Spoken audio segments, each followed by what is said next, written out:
James Carafano joins me now.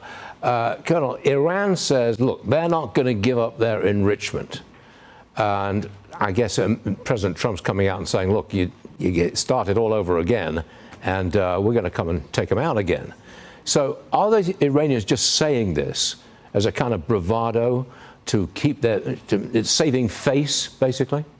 Yeah, so this is the Middle East, where if you're not having dinner, you're on the menu. So the Iranians are straddling a line here between trying to look tough and strong, but also kind of sending signals that they're keeping their head down. I think right now their number one priority is on regime preservation. Yeah, so right. Dig in, settle down and stuff. And the U.S. and the Israelis have been sending messages like, if you start to rebuild this stuff and cross lines, we will whack you again. And I don't think the Iranians want that right now. So at the moment, it's stalemate with the Iranians concentrating on regime survival.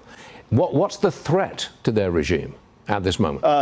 Well, it's internal, which is why you hear, many more Iranians have been killed in the last few weeks by the Iranian regime than by any, bombs or attacks from anybody outside. So they are consolidating, pressing on the internal opposition, making sure the finances are flowing to the right people, making sure everybody understands that the chain of command is still in place and that there's still an active chain of command. And so I think the kind of things you normally would expect from a regime to send the signals internally that, dude, this is not the time to rise up against the Ayatollah. But is there anybody telling the Iranians that you could be prosperous again?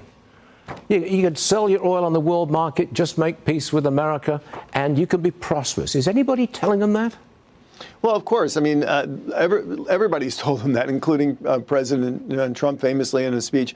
But the regime doesn't care, right? It doesn't care about the prosperity of the Iranian people. That's not the purpose of the revolution. The purpose of the revolution is to perpetuate the revolution and power and expansion of power. It's not about making the people in Iran have a nice day. The people in Iran would love to have a nice day. They look longingly to the West. They don't miss the Shah. They didn't like that either, but they loved life under the Shah and the freedom they enjoyed. Now in Iran, you live free inside your house, and outside your house is a prison. In the old days, you could be the person you wanted to be across the country. They want that again, but the regime's never going to allow that. So we have a stalemate internally, and until the day the people sense that the regime is weak enough to overthrow it, we're just going to keep, replaying this show in the theater. And this is it. You have to write, just like the Russians, you have to write a plan to keep peace and stability in the Middle East, regardless of what the Iranians do, because you can never count on them to ever do the right thing. Russia says they're not going to rule out a Putin-Trump meeting in Beijing in September. What are the chances? There's also talk of a Trump-Xi Jinping meeting around the same time. What are the chances of 3 high-level meetings, Trump, Putin, Xi, it's all separate, but our president meeting those 2 rivals face to face? Are the chances of that good this fall?